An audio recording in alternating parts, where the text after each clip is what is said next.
Awami League ban করো স্লোগানে উত্তাল শাহবাগ, এজন্য আরেক জুলাই। আব্দুল হামিদের দেশ থেকে সবাই সব জানে, শাক দিয়ে মাছ ঢাকার চেষ্টা। ভারতে পাল্টা হামলার আগে কূটনীতিকে সুযোগ দিচ্ছে পাকিস্তান। এবং সর্বশেষ জানাবো, আওয়ামী লীগ নিষিদ্ধের দাবি, নতুন কর্মসূচি ঘোষণা করলেন হাসনাত আব্দুল্লাহ।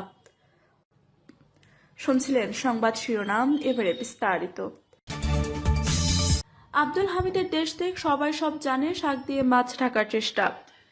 গণ অভ্যুত্থানে আওয়ামী লীগ সরকারের পতনের 9 মাস পর সাবেক রাষ্ট্রপতি আব্দুল হামিদ দেশ ছাড়ছেন। তিনি 2 মেয়াদে রাষ্ট্রপতি দায়িত্ব পালন করেন। থাই এয়ারওয়েজের একটি ফ্লাইটে বুধবার দিবাগত রাত 3টা 5 মিনিটে তিনি দেশ ছাড়েন বলে পুলিশের বিশেষ শাখা নিশ্চিত করেছে। এসবি প্রধান গোলাম রসুল গণমাধ্যমকে বলেছেন, আব্দুল হামিদ গত রাতে দেশের বাইরে গেছেন। তিনি বিমানবন্দরে যান রাত 11টার দিকে। প্রয়োজনীয় আনুষ্ঠানিকতা সেরে তিনি বিমানে চড়ে বসেন। দেশ ছাড়তে তাকে বাধা দেওয়া হয়নি। ইমিগ্রেশন কর্তৃপক্ষ বলছে, আব্দুল হামিদের দেশ থেকে কোনো নিষেধাজ্ঞা না থাকায় তাকে চিকিৎসার জন্য থাইল্যান্ডে যেতে দেওয়া হয়েছে। হত্যা মামলার আসামি হয়েও কিভাবে তিনি দেশ ছাড়লেন তা নিয়ে শুরু হয়েছে তুমুল সমালোচনা। বিষয়টিকে শাক দিয়ে মাছ ঢাকার চেষ্টা বলে মনে করছেন অনেকে। সংশ্লিষ্টরা বলছেন, চুপিসারে নয়, বিমানবন্দরের সব গোয়েন্দা সংস্থার দায়িত্বরত কর্মকর্তাদের উপস্থিতি এবং ইমিগ্রেশনের সব আনুষ্ঠানিকতা শেষ করে দেশ ছাড়েন সাবেক রাষ্ট্রপতি। শুধু নিজে নয়, সঙ্গে নিয়ে গেছেন ছেলে ও শ্যালককেও। ঢাকা ত্যাগের সময় সাবেক রাষ্ট্রপতি ভিআইপি টার্মিনাল ব্যবহার করেন এবং বিমানবন্দরে সার্বিক আনুষ্ঠানিকতা সম্পন্ন করতে তিনি প্রায় 4 ঘন্টা অবস্থান করেন। সরকারের দায়িত্বশীল পর্যায়ের সম্মতি ছাড়া তিনি দেশ ত্যাগ করেননি। নির্ভরযোগ্য একাধিক সূত্র যুগান্তরকে এসব তথ্য জানায়। টিজি বিভাগযোগে চিকিৎসার উদ্দেশ্যে ব্যাংককগামী যাত্রী আব্দুল হামিদ ভিআইপি টার্মিনালে আসলে টার্মিনাল ইনচার্জ ওসি ইমিগ্রেশনকে বিষয়টি জানান। তিনি আলাদা 2 সংস্থার 2টি কর্মকর্তাকে বিষয়টি অবহিত করেন। তারা দুজনই এ বিষয়ে অনাপত্তি দেন। এই অনাপত্তির বিষয়টি ইমিগ্রেশনের সংশ্লিষ্ট কর্মকর্তাদের জানানো হয়। জানা গেছে, সাবেক রাষ্ট্রপতি মোহাম্মদ আব্দুল হামিদ বিমানবন্দরে ভিআইপি টার্মিনালে পৌঁছার পর থেকে দেশ ত্যাগ পর্যন্ত কোনো কর্মকর্তা কি করেছেন, কে কার সঙ্গে যোগাযোগ করে ইমিগ্রেশন সম্পূর্ণের নির্দেশ দিয়েছেন, এ বিষয়ে একটি গোয়েন্দা সংস্থা প্রতিবেদন তৈরি করেছে। গোপনীয় প্রতিবেদনটি সরকারের উচ্চ পর্যায়ে পাঠানো হয়েছে। এতে দেখা গেছে 3টি সংস্থার কর্মকর্তারা আব্দুল হামিদের দেশ ছাড়ার বিষয়টি জানতেন। তারা এই বিষয়ে ঊর্ধ্বতন কর্মকর্তাদের সঙ্গে কথা বলেছেন। ঊর্ধ্বতনদের সম্মতি সাপেক্ষে সাবেক রাষ্ট্রপতি আব্দুল হামিদের ইমিগ্রেশন সম্পন্ন হয়েছে। রিপোর্টে বলা হয়, টিজি বিমানবন্দরে চিকিৎসার উদ্দেশ্যে ব্যাংককগামী যাত্রী আব্দুল হামিদ ভিআইপি টার্মিনালে আসেন। টার্মিনাল ইনচার্জ ওসি ইমিগ্রেশনকে বিষয়টি জানান। তিনি আলাদা 2টি সংস্থার 2 কর্মকর্তাকে বিষয়টি অবহিত করেন।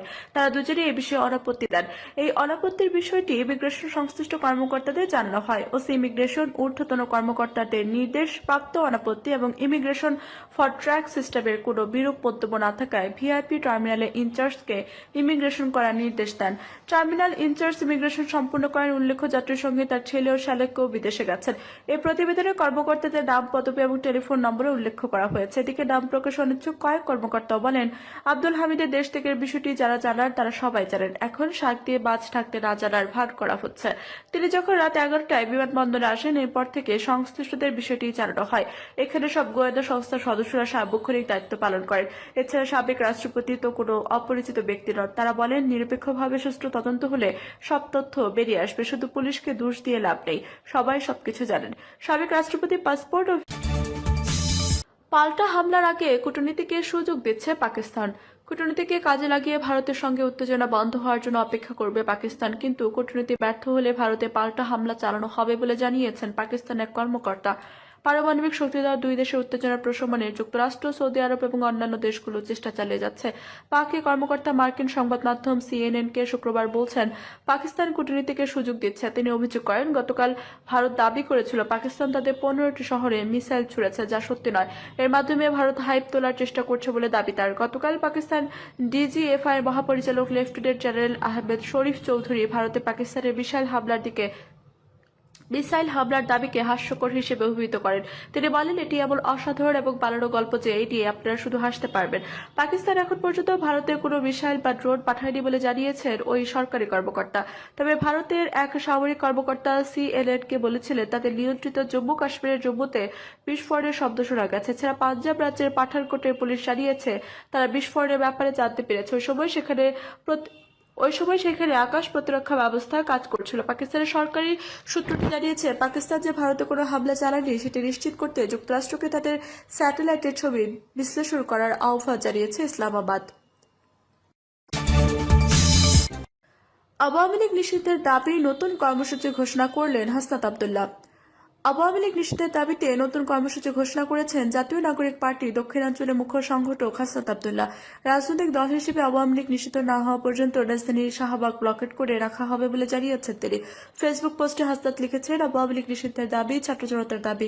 ছাত্র জনতা এবার শাহবাগ অবস্থান নিয়েছে, দাবি আদায় না হওয়া পর্যন্ত লড়াই চলবে। কিছুক্ষণ পরে আরেক পোস্টে হাসনাত বলেন, আওয়ামী লীগ নিষিদ্ধের দাবি শুধু এনসিপির দাবি নয়, এ দাবি জুলাইয়ের সকল শক্তির দাবি। এই সমাবেশে জুলাইয়ের সকল শক্তির সমাবেশ। এর আগে শুক্রবার বিকেলে প্রধান উপদেষ্টার বাসভবন যমুনার পাশে বিট্টু রোডের ফোয়ারার সামনে সমাবেশ থেকেও একই ঘোষণা দেন তিনি। ঘোষণা পর সমাবেশ থেকে হাসনাত আব্দুল্লাহ নেতৃত্বে সাধারণ ছাত্র জনতার একটি মিছিল শাহবাগের দিকে যায় এবং শাহবাগ ব্লকেট করে রাখেন। সমাবেশে হাসনাত আব্দুল্লাহ বলেন, লিটরিপ সরকার আমাদের দাবি মানে নাই, তাদের কানে আমাদের দাবি পৌঁছে নাই, তাই আমরা ব্লকেট দিয়ে আওয়ামী লীগ নিষিদ্ধের দাবি বাস্তবায়ন করে ছাড়বো। আজ থেকে যতদিন পর্যন্ত আওয়ামী লীগ নিষিদ্ধের ঘোষণা না আসবে ততদিন পর্যন্ত শাহবাগ ব্লকেট থাকবে। প্রিয় দর্শক, এই ছিল এখনকার মতো সর্বশেষ সংবাদ। আপনি সব সংবাদ পেতে চ্যানেলটি সাবস্ক্রাইব করে পাশে থাকা বেল বাটনটি ক্লিক করে রাখুন। ধন্যবাদ সবাইকে এতক্ষণ সাথে থাকার জন্য।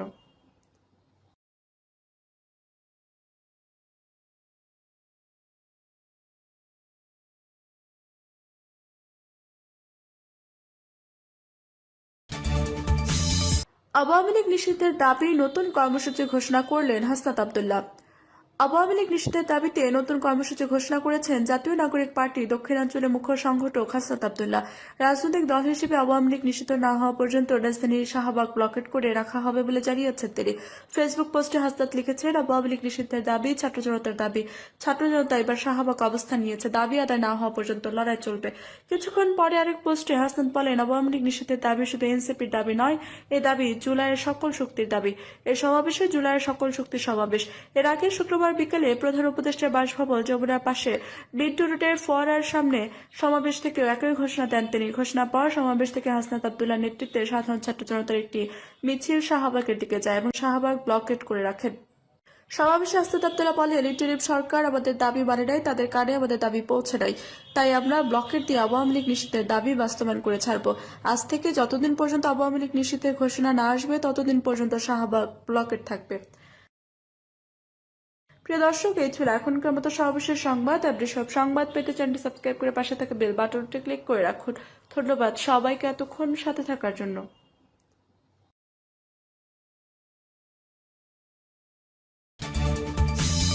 আওয়ামী লীগ ব্যান করো স্লোগানে উত্তাল শাহবাগ, এজন্য আরেক জুলাই। ব্যান করো আওয়ামী লীগ ব্যান করো স্লোগানে উত্তাল রাজধানী শাহবাগ। আন্দোলনকারীদের স্লোগানে স্লোগানে প্রকম্পিত পুরো এলাকা। আওয়ামী লীগ নিষিদ্ধের দাবিতে জাতীয় নাগরিক পার্টির দক্ষিণাঞ্চলের মুখ্য সংগঠক হাসনাত আব্দুল্লাহ শাহবাগ ব্লকেট কর্মসূচির ঘোষণা দেওয়ার পরই দলমত নির্বিশেষে সব শ্রেণীর মানুষ শাহবাগে জড়ো হতে শুরু করেন। হোটেল ইন্টারকন্টিনেন্টালের পার্শ্ববর্তী সড়ক থেকে সমাবেশ শেষে আন্দোলনকারীরা শাহবাগ মোড় অবরোধ করলে এক অভূতপূর্ব পরিস্থিতির সৃষ্টি হয়, যেন ফিরে এসেছে স্বৈরাচার আওয়ামী লীগের বিরুদ্ধে শুরু হওয়া সেই বৈষম্য বিরোধী ছাত্র আন্দোলন থেকে জুলাই অভ্যুত্থান। অবরোধস্থলে জাতীয় নাগরিক পার্টির বিভিন্ন স্তরের নেতাকর্মীদের সরব উপস্থিতি দেখা গেছে। দলটির দক্ষিণাঞ্চলের মুখ্য সংগঠক হাসনাত আব্দুল্লাহ, উত্তরাঞ্চলের মুখ্য সংগঠক সার্জিস আলম এবং বৈষম্য বিরোধী ছাত্র আন্দোলনের সমন্বয়ক তালাত মাহমুদ রাফি সহ এনসিপির বিভিন্ন পর্যায়ের নেতারা যোগ দিয়েছেন। বিকেল 4:30টার পর থেকে বিভিন্ন রাজনৈতিক দলের নেতাকর্মী ও সাধারণ ছাত্র জনতা শাহবাগ মোড়ে অবস্থান নিতে শুরু করেন। ব্যান করো আওয়ামী লীগ ব্যান করো, দিল্লি না ঢাকা, ঢাকা ঢাকা, আমার ভাই কবরে খুঁড়ি কেন